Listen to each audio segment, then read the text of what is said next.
Hello, you guys. Okay, so a couple of you were having some issues with grabbing only one hair. So I just wanted to try to give you a couple little tips and see if I can help you. So, first of all, let me just grab a little bit of hair. This is about the amount of hair that I grab. You can see here, there, when I pulled it out of there, there's hair sticking up out here. I do not do anything. These are usually really easy hairs to get. The ones that are sticking out, it's harder to get when they're all the exact same length.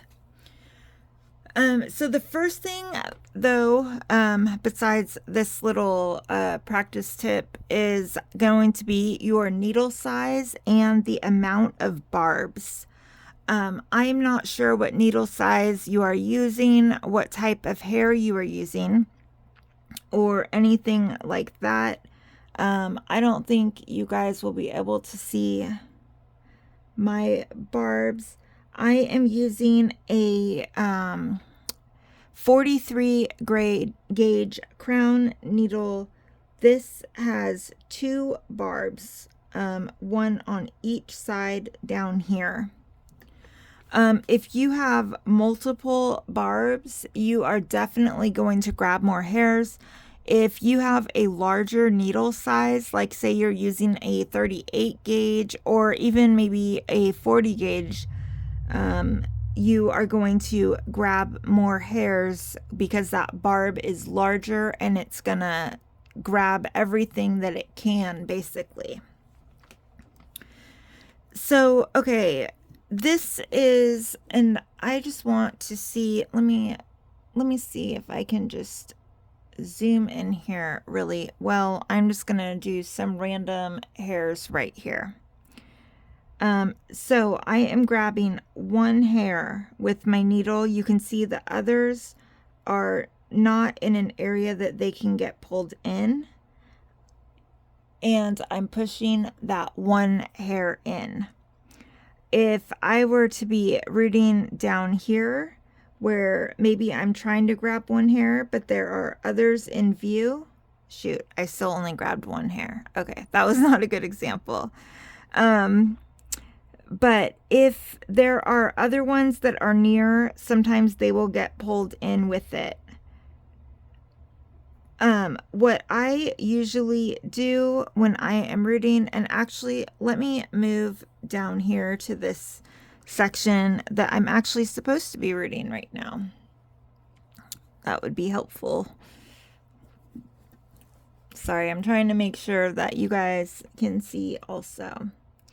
All right, so in this area, you can see I have these hairs sticking up.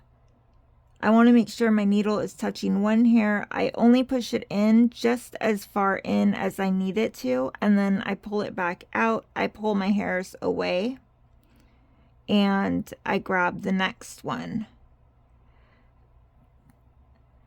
You can see on these areas where I have, you know, these random few hairs are sticking up, it is easier. Let me take those away, kind of like naturally how they would be once I rooted all of those helpful little strays. And I have a bundle that looks about the same. What I do with these are I grab my hair and I push it in. At the same time I push it in, I'm kind of pulling my other hairs out of the way. I grab it, I move up, I push in and out of the way. There gets to be kind of a point where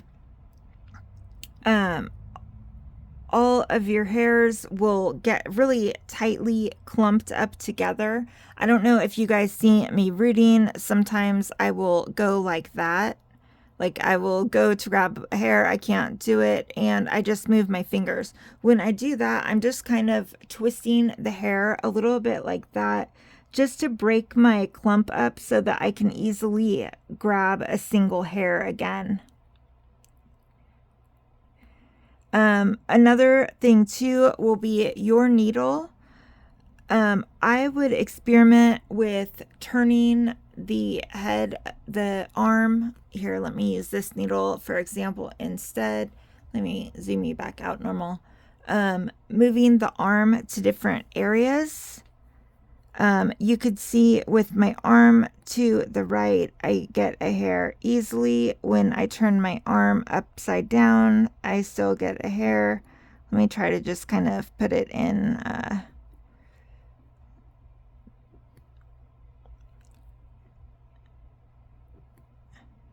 Okay, when I have my needle pointing down, I'm getting 2 hairs. When I have it left, up, or right, I'm getting 1 hair. So that is something to think about depending on how many barbs your needle has. If you are consistently grabbing multiple hairs, then you want to kind of take a look at your needle. You definitely want to look at your needle size and the type of hair that you're using, but more so than the type of hair that you're using, how big are your bundles that you're pulling off?